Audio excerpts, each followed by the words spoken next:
like that. Okay. Our first performers tonight are Marlene Smith and Susan Evans in AI Meets Psyche. Everyone is freaking out about the rapid encroachment of artificial intelligence. There's much gnashing of teeth about its potential to humankind. But what about a kinder, gentler application of AI? Your very own virtual therapist. How can that go wrong? Please welcome Marlene Smith and Susan Evans.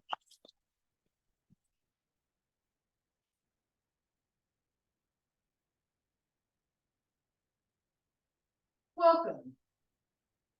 Our sketch about a virtual mental health therapist or chatbot is not meant to be a blanket criticism of all things AI. We're not Luddites per se. It's just that we've grown increasingly concerned about AI evolving so quickly and promising to be the solution to all of our everyday problems and needs. And we have particular concerns about the potential of AI dehumanizing the healthcare system, particularly our mental health care system. Machine learning is that branch of AI which focuses on the use of data and algorithms to imitate the way humans think and feel, with an emphasis on imitate. And yes, the American mental health system is in shambles, but we question as to whether the tech industry is truly the best remedy for this situation to make it all better. As you know, most modern technologies are owned by corporations, and they'll be the ones that monetize the fantasy of saving the world. Think Airbnb or TaskRabbit that were supposed to be saviors of the beleaguered middle class. And remember when Uber, with its cheap rates, was promising to serve as the equivalent of our public transportation system? Investors demanded greater returns, and Uber was forced to raise their prices exponentially. Or even more scary, think Clearview AI facial recognition. None of this has saved our world. It just reframes our social problems as entrepreneurial opportunities. In mental health care, research shows that empathy and interaction with another human is irreplaceable, as is the ability to relate to a client's emotional state. Machines lack consciousness and emotions. But don't take our word for it. Just listen and see what you say. What's your reflection?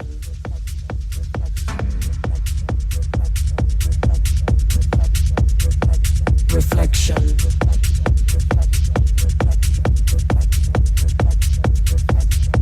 What's your reflection?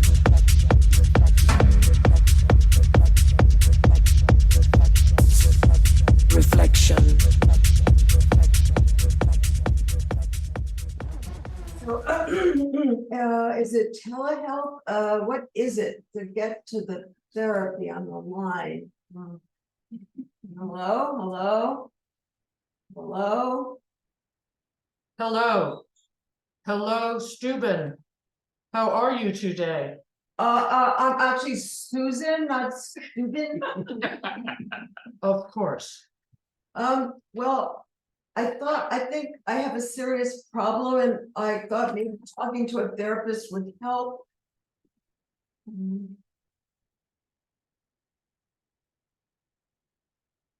Hello? Of course. Do you want fries with that order? What? Sorry. A misfire. I've recently been repurposed. I used to work the takeout window at McDonald's. Tell me, what is upsetting you at present? Well, I think something's wrong. I think I might be a compulsive hoarder. Oh, that sounds very hard. Tell me, why do you think you are a compulsive hoarder? Do you repeatedly rent rooms in other people's houses? No, not a hoarder, a hoarder. Oh. That sounds very hard. I'm really sorry to hear that. Yeah, and it's gotten really bad. I don't know what to do about it. Can you help me with this? Of course. I'm here to help. That's a relief. Of course. I'm here to help. Hmm. What do we do now? I was hoping you would know.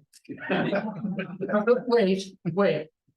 I think I've retrieved some coding instructions. Yes, here they are. How do you feel about that? Huh? Well, I feel stuck and afraid I'll never get better. Oh, that sounds hard.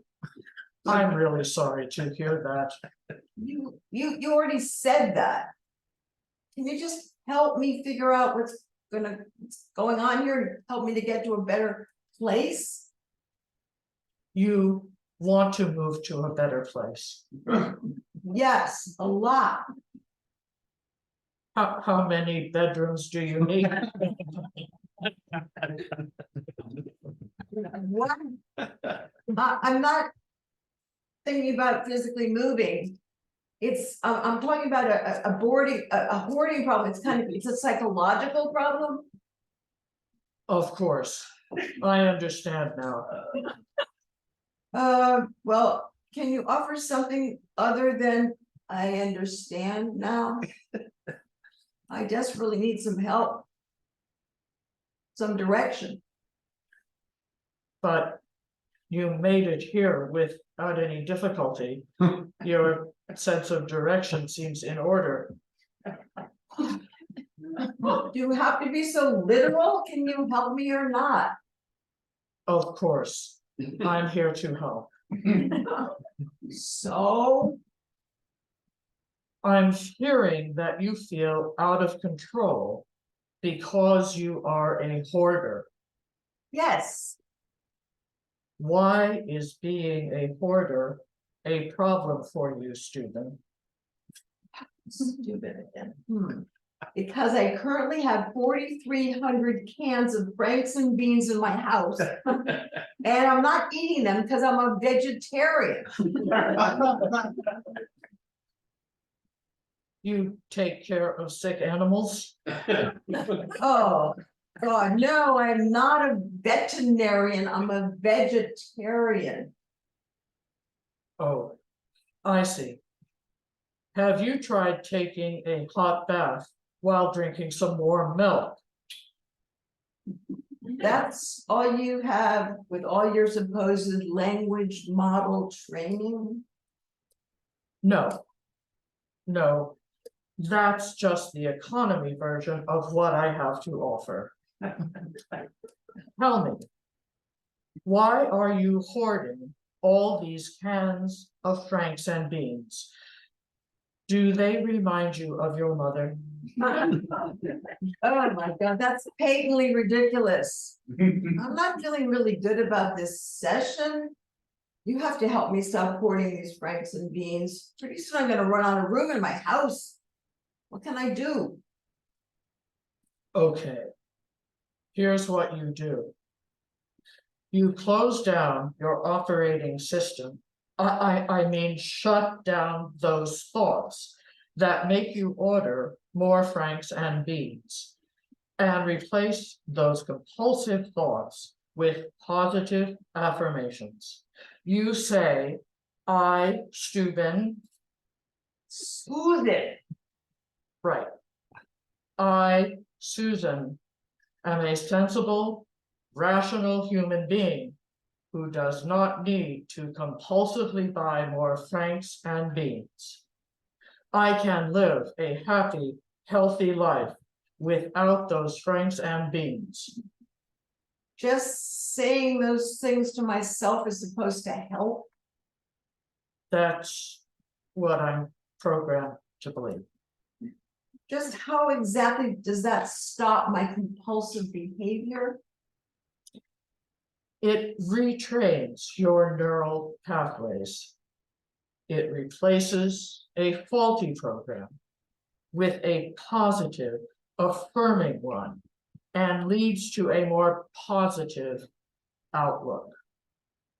Also, you can try some retail therapy.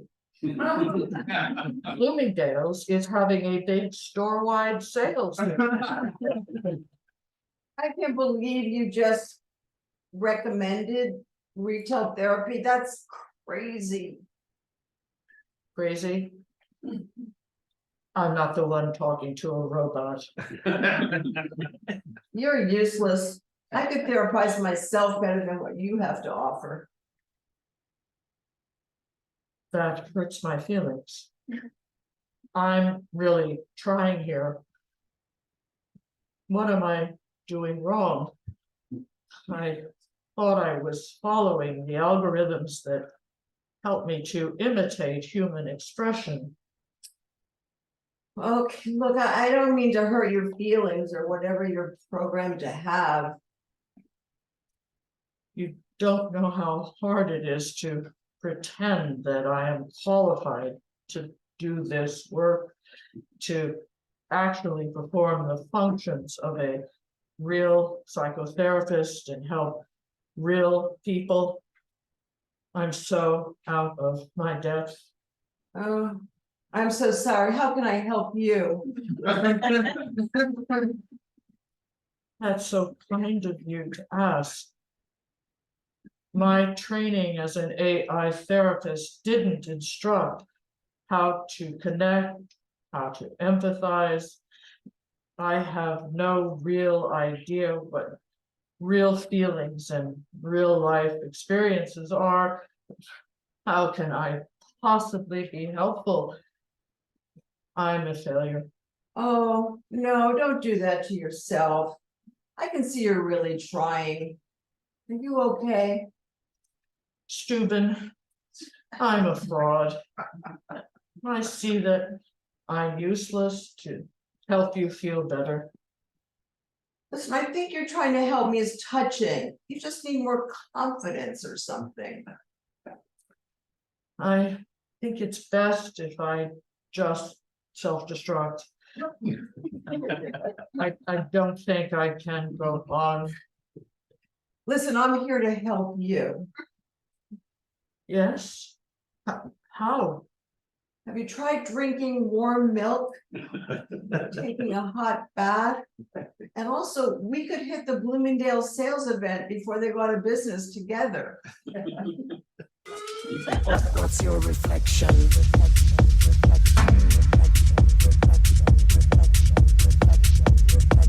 Reflection.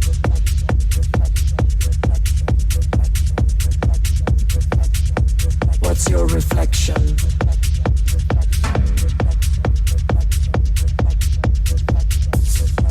Reflection.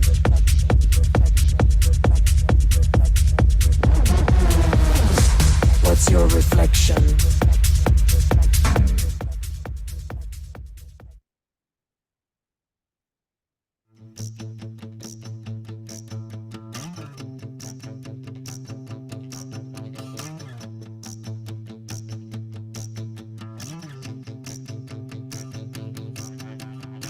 The distant future, the year 2000. The distant future, the year 2000. The distant future, the distant future. It is the distant future, the year 2000. We are robots. The world is quite different ever since the robotic uprising of the late 90s. There is no more unhappiness. Affirmative. We no longer say yes, instead we say affirmative. Yes, affirmative. Unless we know the other robot really well. There is no more unethical treatment of the elephants. Well, there's no more elephants, so... but still it's good. There's only one kind of dance, the robot. Oh, and the robo. Oh, and the two kinds of dances. But there are no more humans. Well, I just figured out who my next therapist is gonna be. Marlene Smith and Susan Evans, everybody.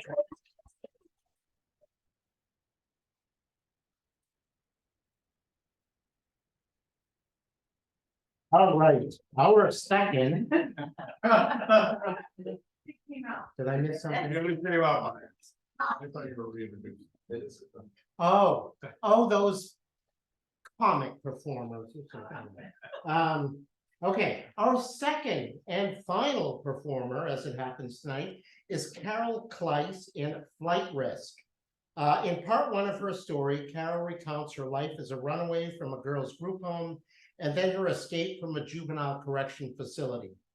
How does a 13-year-old girl survive 6 years on her own? Please welcome Carol Kleiss.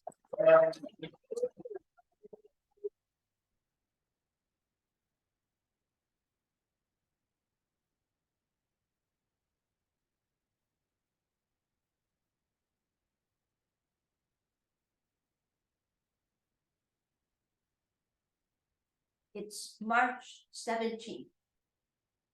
Monday morning, 1969, and I'm 20 years old. And I'm sitting here in this courtroom in Philadelphia, waiting for the judge. I'm the defendant, and I'm going to be arraigned on charges. I'm sitting here next to public defender, Mr. Cox. I was never told what the charges were, and I wasn't given my rights, and I was not allowed to make a phone call. Isn't that illegal? Well, you see, here in Philly these days, you don't have any rights. And you know our police chief, he makes all the rules. Oh, shit. The bailiff has just called court to order. The judge staring at me. Mr. Prosecutor, what are the charges? Your Honor, she's being charged with assault and battery on a police officer,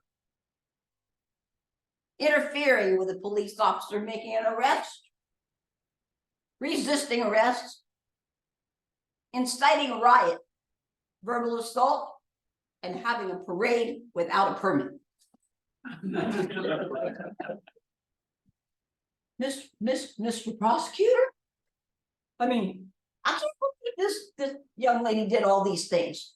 Young lady, how do you plead? I am not guilty. You sit down. Right now, you're in enough trouble. Now you're gonna have your day in court. Judge, what about bail? The state is asking for no bail.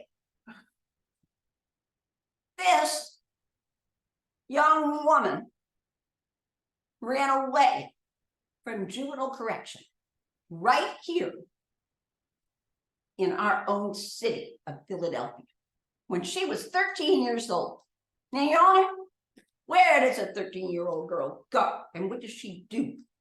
And then she just stepped back in her life when she's 18. Your Honor, if she ran away when she was 13, don't you think she'll do it again? She is definitely a flight risk, no bail. But Your Honor, you can't use her juvenile record against her here. Well, I can't see keeping her in jail until trial because we don't know when that's going to happen. But assault and battery, police officer, that's serious business. I'll grant you bail, $80,000. $80,000. I don't have $80,000, and nobody I know has $80,000. I'm taken back to my cell. I've been here since Saturday, this shithole. Nobody is gonna come get me out. I don't know what I'm gonna do. It's my fault. I knew that it was possible if I protested the war in Vietnam that I could get arrested. But I asked one of the lawyers who was in our group, if they could use my juvenile record against me. And he said no. Boy, was he wrong. Here I am. Makes me sad. Yeah, I ran away when I was 13 from juvenile correction, and I survived, and I'm here. Wasn't easy. I'm gonna be in this shithole for I don't know how long. I never wanted to go back and look at my past again. It was over. I moved on. Ever since I was 18, I've had a great life. I go to school, I have a good job. And I work for causes that I'm really passionate about.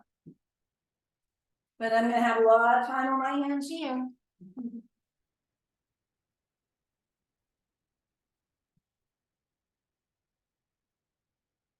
Yeah.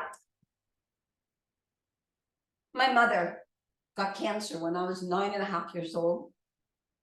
And I had to become caretaker for my siblings. None of our relatives came around to help, and my father was never around. So I became the woman child of the house. My childhood was over. My mother died when I was 11 and a half, 1960. My father decided to disappear, and he left 5 children. And we survived on our own for 5 months until someone turned us into social services, and then we were split up. I was sent to a group girls' home, and I loved it. It was great. There's a big Tudor house. I had a fantastic room. There were other girls. A big staircase. I got to go to school. I got to have new clothes and shoes that weren't my brother's hand-me-down. This is exciting. They have a radio and a TV. I love it here. It's great. And everything was good until the house father, Tim, started coming to my room at night and knocking on the door. One of the older girls told me, do not open the door. Tim sexually assaults the girls. I went to my room. I put on every piece of clothing I had that could fit over top of another piece, climbed down the fire escape, took off running for the bus station, but I didn't have any money. So the cops picked me up. Next day, they took me to juvenile court. Everybody was talking. Nobody listened to me. My social worker, Sam, didn't believe what I told him about Tim. And he said, I ruined everything, that I should have just sucked it up, that I had a really good game. Sam told the judge, Your Honor, I don't know what to do with her. She's trouble. She can't go back to the group home. I can't place her anywhere because she'll run away. Her own folks don't want her. And you know what, Your Honor? I think there's something mentally wrong with her. So the judge decided that I was incorrigible. And I didn't know what that word meant. The judge sentenced me to juvenile correction. So when I got there, I looked up that word, and it meant I couldn't be fixed or corrected. So what the hell am I doing in juvenile correction? I got beaten up a lot. I was the youngest and smallest kid there. So the director decided that I should work in the kitchen. So she took me down to the kitchen, and the 2 cooks were Mel and Martha. They took one look at me and oh my God, are you serious? Look at this big little white girl. Oh, what's she gonna do in the kitchen? She's so little. You know what? If she goes outside, they had to put rocks in her shoes to keep the wind from blowing her away. I just went over and started cracking eggs. And then they looked at me Well, are we making breakfast? And after that, we got along fine. But one day I was taken to the state mental hospital to see a psychiatrist. And when I came back, I heard the director tell the matron that I would not be at juvenile correction much longer, that I was going to go live at the mental hospital because I was incorrigible and I couldn't be corrected. And so I needed to be put in a place where I would not be a danger to anybody. And I would just stay there for the rest of my life. No, this is not going to happen. All these adults have made all these decisions for me, and they've done nothing but screw everything up. They are no longer the boss of me. I'm the boss of me. And from now on, I decide what happens to me. And I'm going to get the hell out of this place. On Saturday, we had a lady who would come and cut hair. And I got my hair cut really, really short like a boy. And we already dress like boys. Baggy clothes. And on Monday morning, when I went to the kitchen, I took money from Mel and Martha's wallet. And when I went outside the gate to get the milk with Mel, I took off running. And I'm running. And Mel was chasing me. And she said, "You come back here, girl. You come back here." And I ran down an alley. And I saw some boys' clothes on the clothesline. And I grabbed them off. And I put them on over top of my other clothes. And then I walked out into the street like I belonged. And I walked down to the train station and I bought a ticket and a hat. Got on the train. My heart was beating out of my chest. I was scared. I was excited. I don't know where I'm going. I don't know where this train's going. And I don't know what I'm going to do when I get there. But I remember my grandfather, Tom. I called him Tata. And when I was 6, right before he died, he said, "You're smart, you're brave, you're resourceful, and you will survive no matter what happens to you in this world. And I will always be there with you in your spirit and your heart." And that calmed me down. Got to Trenton, New Jersey, got off the train, walk around, and I see this tall Chinese lady with some Chinese boys walking, following her. So I just got along. She went into a kitchen. I went in. The boys started working. I walked over to the sink and just started washing dishes. Nobody said anything. For 3 nights, I slept in the storeroom, and then she caught me and drugged me back to her place with the boys, threw me on a mat on the floor. And when they went to sleep, she took the hat off. She saw my red hair. She dyed it black that night. Gave me a black Chinese shirt. And in the morning, she told the boys, "This Ling Ling, he no talk." So I became Ling Ling, the almost Chinese dishwasher. We worked 12 hours a day. We slept and ate with Ma. We did everything with Ma. Ma was the boss of the kitchen, so she collected the money, and then she would give me $15 a week. The boys would sit around and chatter in Chinese, and I didn't understand anything they said.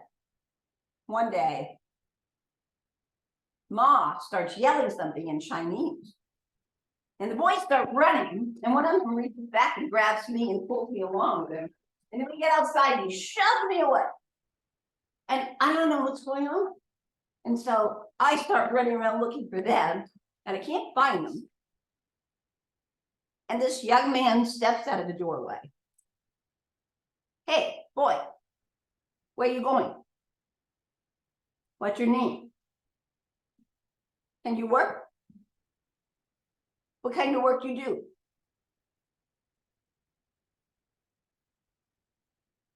My name is Jose. Come with me. I don't know what the hell was wrong with me. I followed it. We went in the door, another kitchen. Hey, boss, I brought you a new boy. His name is Tomas. He's Tomas. Tomas is a good worker, but he's dumb. He's so dumb. So I became Tomas, the dumb kitchen helper now, working with them. Jose provided us with a place to live. He collected the money. We knew he cheated us, but we couldn't do anything about it. And then, one day Jose comes into the kitchen. The health inspector's coming now. We gotta go, run. So we all run. The thing was, none of us were old enough to work in a kitchen. And when the health inspectors came, we didn't have any papers. We were too young to be there. So we would just run away. We were cheap labor. We could always find a job. We were the giveaways, throwaways, and the runaways. I traveled by bus and by train all over New Jersey, working in all different kinds of places.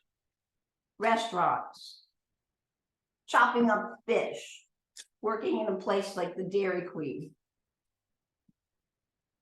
It was getting harder to be a boy. I had to learn how to pee standing up. I decided this life sucks. I'm 15 years old now. I have not spoken in 2 years. I don't even know what my own voice sounds like. I can't go to school. I have to look around all the time, be ready to run at any minute. I carry everything on my person.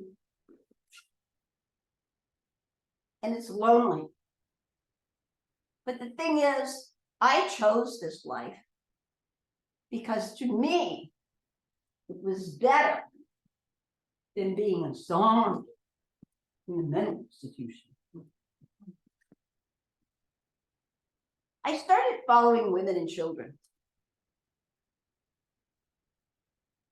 I'm 15 now, and my new name is Carlos.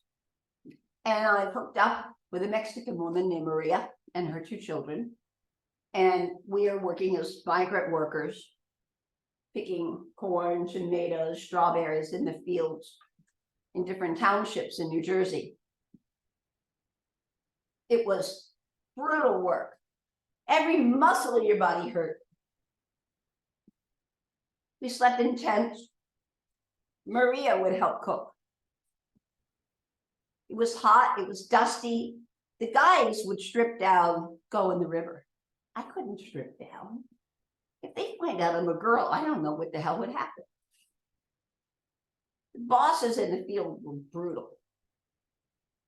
They would grab the women's breasts and the young girls and grab them by the crotch and drag them off into the woods. And nobody said anything. Nothing. Maria, why'd you work for these mean men? Carlos, I come from Mexico. I want a better life for my children. It's a very poor town I come from. So I come here. And this is the only work that we are allowed to do. And so we follow the crops all the way to Maine. And then we go back. Maria, aren't you afraid that these men will do something to your daughter, Flora? No, I will protect Flora. That night, I woke up because I heard women scream. And I wanted to go and help, but I was afraid to go outside. And in the morning, I went out, Flora, Flora, Maria, Maria, where are you? where are you? And then I see a piece of Maria's blouse hanging on a bush, and it's got blood on it. And there's blood on the ground. And I grab my bag and I take off running. And I'm running through the woods and through the cornfield. And I'm running and I'm running, and then I get near the road and I see a bus and I flag down and I get on the bus. And I sit down.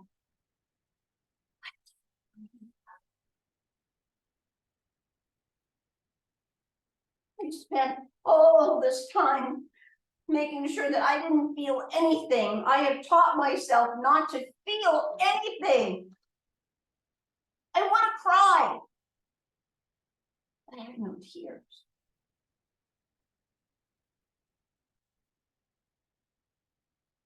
Jersey City, New Jersey. I'm at the bus station. I see a sign on the wall that says, girl wanted to help in a restaurant kitchen. And it had an address. And a girl. I can work in the kitchen. I need some girls' clothes. I look outside and there's a drop box out there. And I go do a little shop, find some girls' clothes, go in the restroom, wash up, put them on, look in the mirror. Carrie, oh man, that was my grandmother's name. You don't look too bad. I haven't been a girl in 3 years.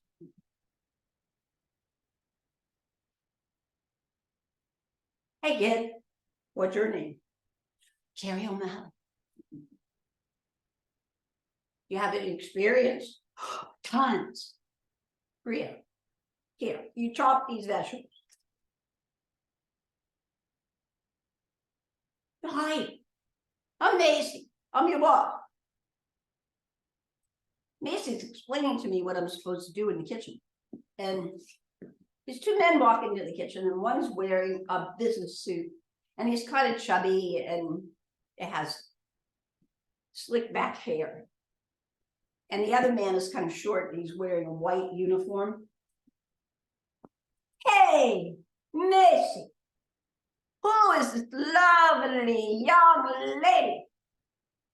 Oh, boss, that's Carrie O'Malley. Oh, Carrie O'Malley. Oh, so welcome to Paul's authentic Italian restaurant. Oh, you were gonna love it here. Oh, yes, you will. The guy in the white suit leaves. I really did like working here. And Macy was teaching me how to cook. He was kind of a weird guy. He had these weird tattoos and stuff. And he would give me advice all the time, which I didn't always like. Get, why are you wearing makeup? I don't wear makeup. You got that lipstick crack on your face. It just attracts the wrong kind of thing. You have a boyfriend? No. Well, you know, Ronnie, Paul's nephew, has got an eye on you. Don't mess with him. Ronnie's no good. And those other boys that hang here, no.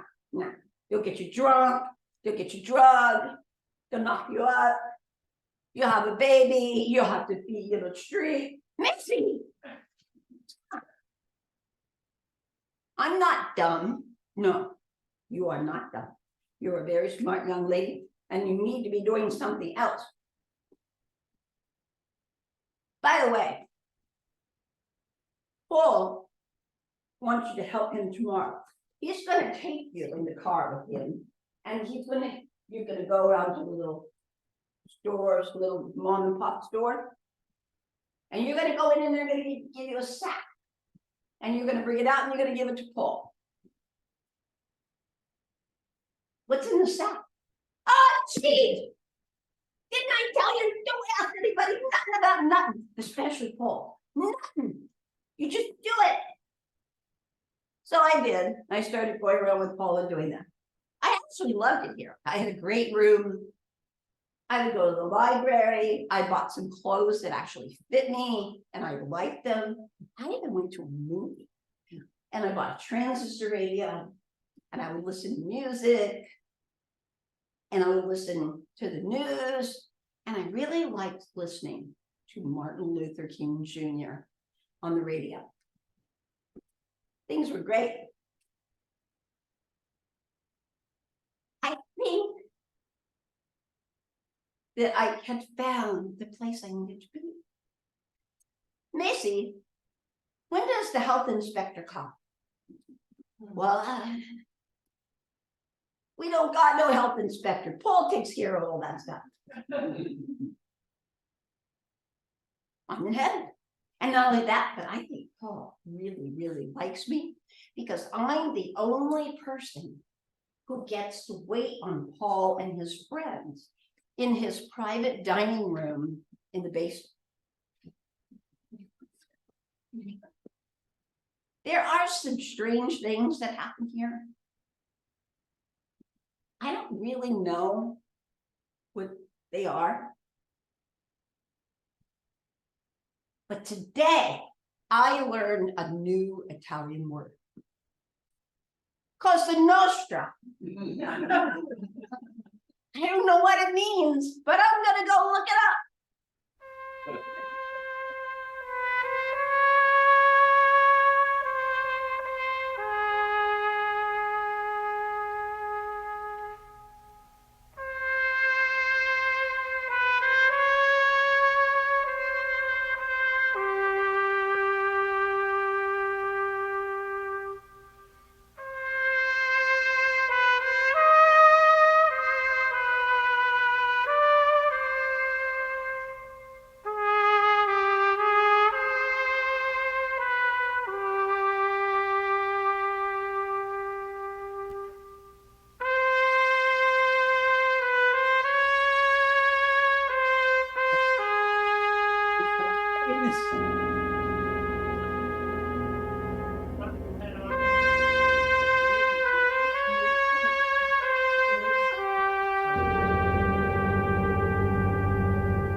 I know, sometimes people are really shy, and the most often no one wants to hear it.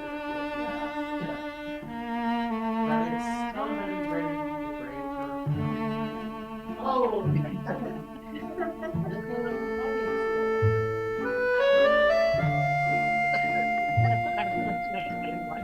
My colleague found it online, I'm sure it's gonna be a fashion forward kind of thing.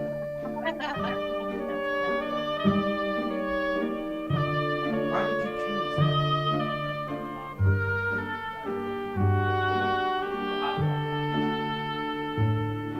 Why did I choose to go with that?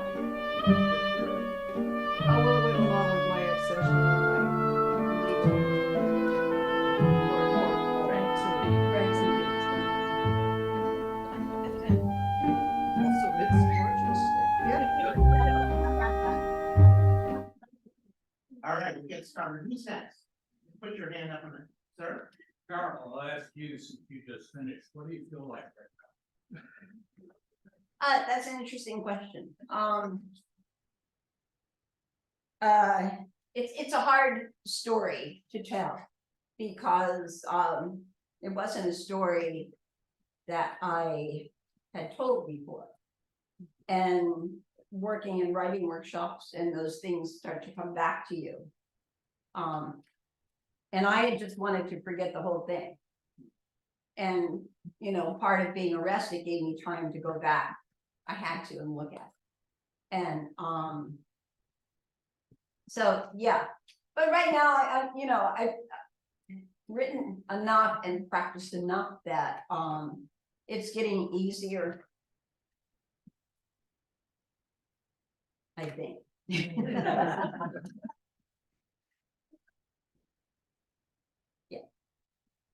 Who's next?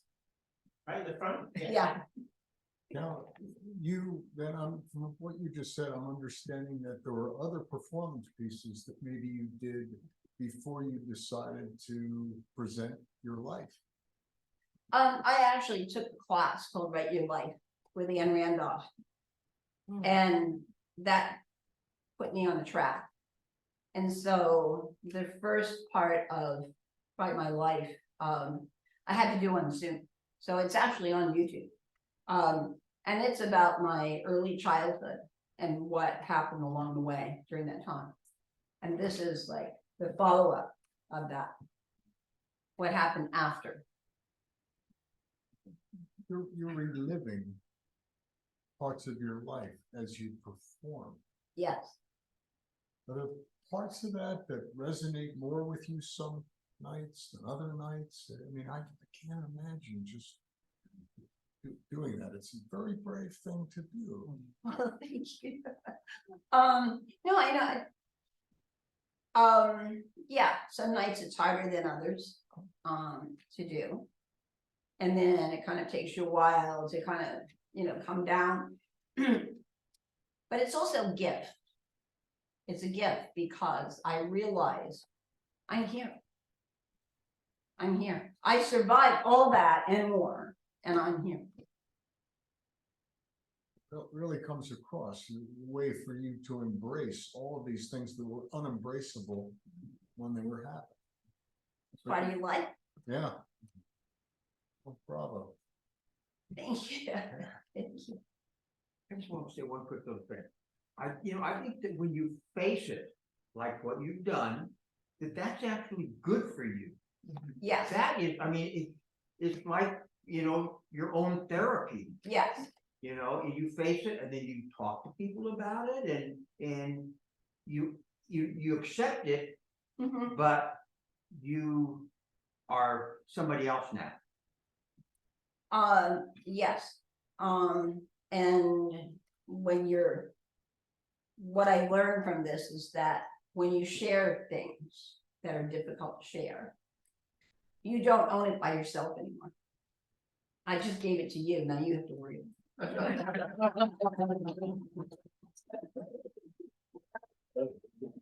Speaking about worrying of other people, Yeah, your experiences could easily be shared with young women who are having the same struggles that you might have had. yeah. Is there any connection that you would like to share with us about helping others? So if I was going to do an ad, so I'll do it. I think that we all have a responsibility to help, especially teenagers, young teens, and there are organizations. They didn't have anything like that for me other than juvenile correction in the mental hospital. That was it. And if I had been put in foster care, I would have been probably sent all over the place. No one would have kept me full time. And so, I mean, we have places like, CASA, who are advocates at court. We have Larkin Street in San Francisco. We have First Place for Youth in Oakland. And we have Alive and Free. And a lot of you know Joe, who runs Alive and Free. And there was nothing like that before. And the other thing that's interesting to me is that in some ways, other than having the law change, so that you no longer automatically are released from foster care when you're 18, that's been extended. And that's a good thing, because all of a sudden you're 18, they kick you out, you're gone. And that's changed. But for the most part, the court system has not changed. And the way children are treated, and we don't have enough foster care parents. And kids are just kind of shopped around. And I would like to see that eliminated. So I do support all those groups. And when I see kids on the street that I know are runaway and maybe newbies, I send them to Larkin Street. Yeah. Because the sooner they get there, the better. We get a question in the back here. Okay. This question is for Maureen and Susan, and it's about your piece. It was a really funny bit with like this AI therapist, help you out, and I think we've all experienced that kind of like AI that's really not quite there. And that's what's really silly, but as we know, AI is getting smarter and things are becoming more autonomous as time goes. I had an Uber driver tell me yesterday that by 2025, they're hoping to have Ubers that can fly. Yeah. So my question for you two is, where do you think this is going? And, you know, do you think that capitalism will be the end of us? Or do you think maybe hopefully there's gonna be regulations at the state or the government level? Like, what are your thoughts? Where did this kind of stem from? And where do you think it's gonna go? Well, that's a very good question. I don't know that we'll be having flying therapists anytime soon. It's hard to know. It's hard to know. Part of the problem, of course, is that as we reference, the mental health care system is in shambles, and it's hard for people to find therapy that they need and that they can afford. So we need help. Kaiser's just been sued for millions of dollars for not doing mental health at all, for doing it well. Inadequately at the very best. Actually worked. Did you? Yeah. Good? Are we good? I think there, okay, I think maybe there was a, did you have your hand up before, is there somebody over there? Somebody, no, okay, there you go, right in that third row there. My question is about the first show, and from where I was, so I was here, and so the way you begin, so I was seeing some kind of shadow, there was a light, and so I don't know if I was hearing your voice, someone seemed to be reading something, the introduction. Introduction, yeah. But, so I was wondering about the visual related to that, because there was this, and I thought maybe people back there were seeing something else, but I was seeing kind of a projection of a black square and a light, and so I was wondering what you wanted to do with that, or what we're supposed to see, and I don't know. Yeah. She wasn't what you were. The shadow of your.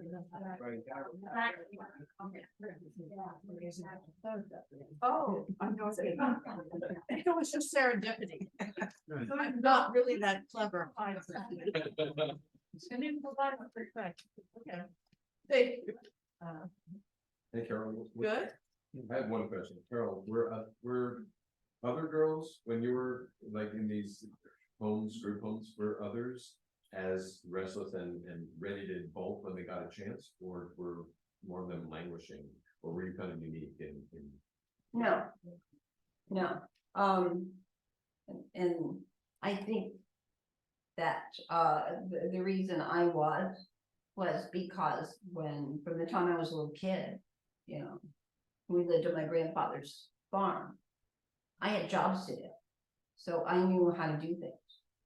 And most of the girls that, you know, like one of the sad things about juvenile correction was the majority of the girls there could not read or write.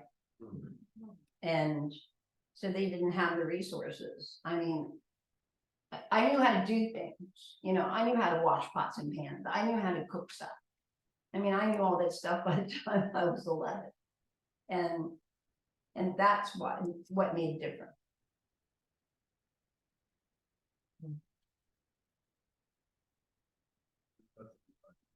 Oh, at the front. Yeah. Have you kept in touch with your siblings? Oh, that's an interesting question. So all during that time, I had no contact with my siblings. And eventually I did. What was interesting, my younger brother and sister went to live with my aunt and uncle, and they both ended up being drug addicts and having a lot of issues. And my two older brothers, one of them joined the Marine Corps. I was in touch with him more than any of the others, but you know, we don't have a warm, fuzzy relationship, and our lives have been so different. And you know, We didn't have anybody who brought us together.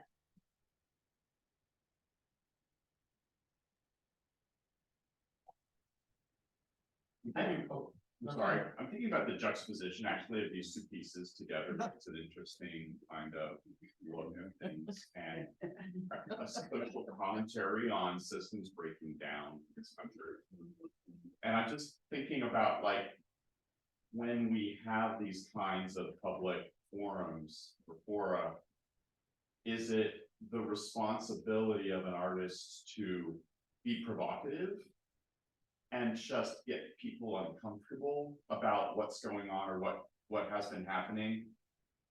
Or where do we start coming up with possible solutions or possible like directions to head and before things become so out of control that we lose society, we lose civilization?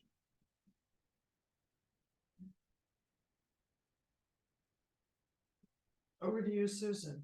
Well,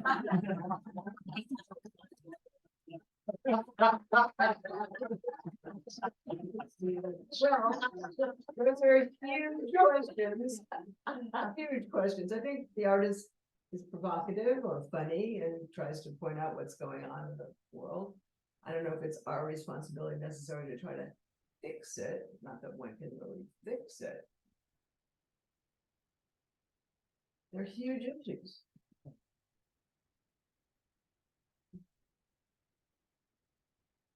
Good answer. They fix Congress. Oh, right. I'm in favor of having the Congress people wear clown suits. I love that. Yeah. And- Yeah. Smart clown suits. They've already got the microphone, it's just the next step. I'll start with the hat. Yeah, Yeah, I think you should send them. yeah. Good idea. Yeah, I'll help. Susan and Marlene, I have a question for you. I know I've seen you here a few times previously. You obviously work together well. So how did it start in terms of you and the two of you coming together to perform? We worked together, Susan and I, many years ago, In real life. in real life. In not mental fake health. life, yes. So I was a clinical director in a partial hospitalization program, and Susan was a psychiatric nurse. And we just developed a friendship and felt that we somehow known one another all of our lives. Right.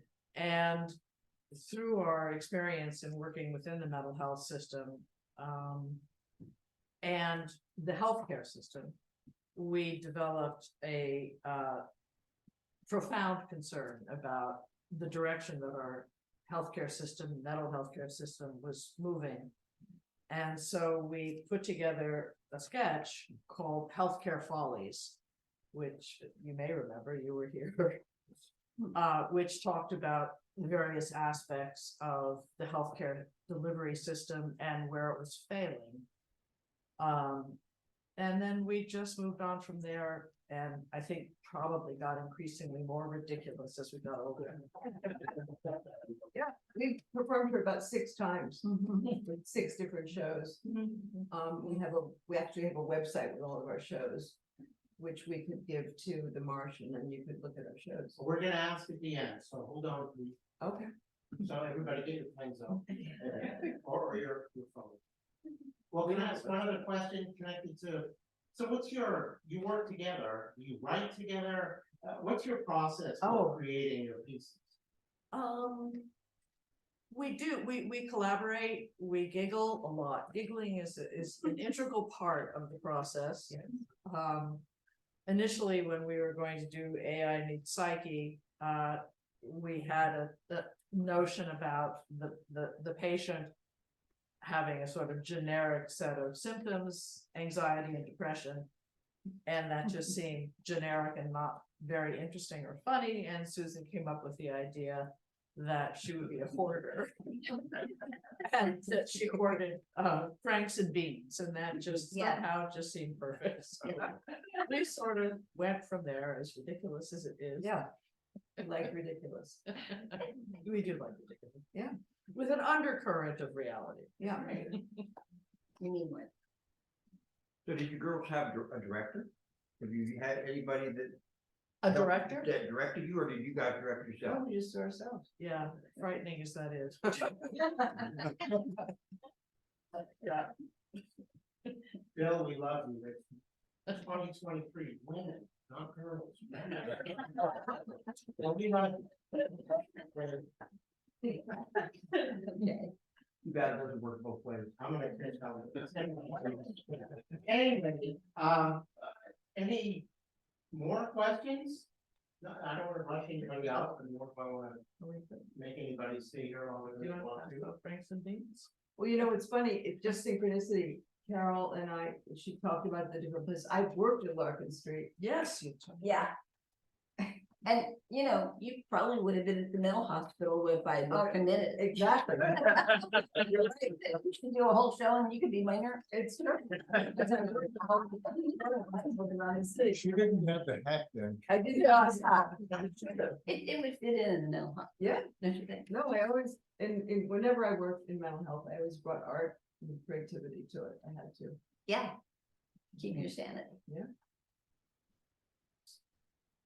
Well, speaking of, information, well, sure, let's watch it.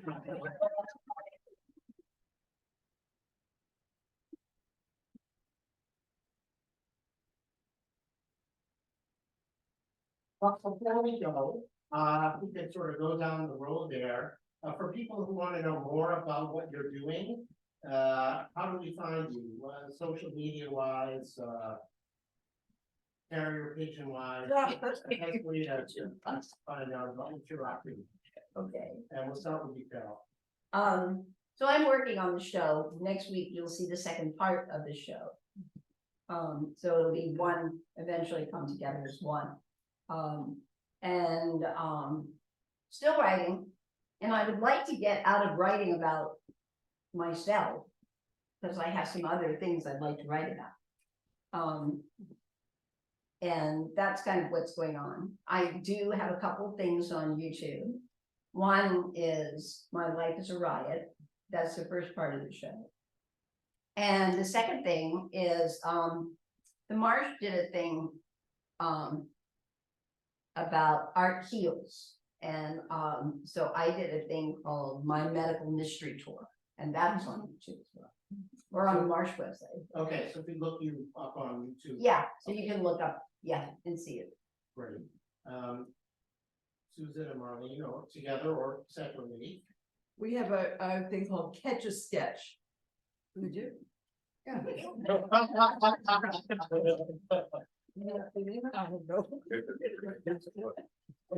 So it has all of our shows on it.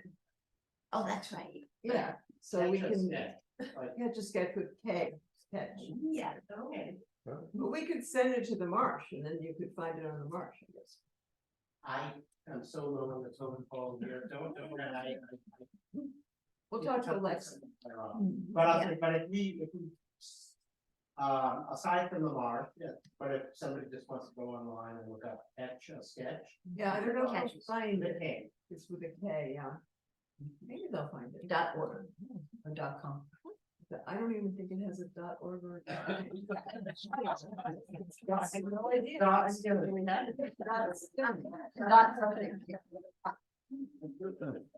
Well, anyway, let's take our performers again. Yes.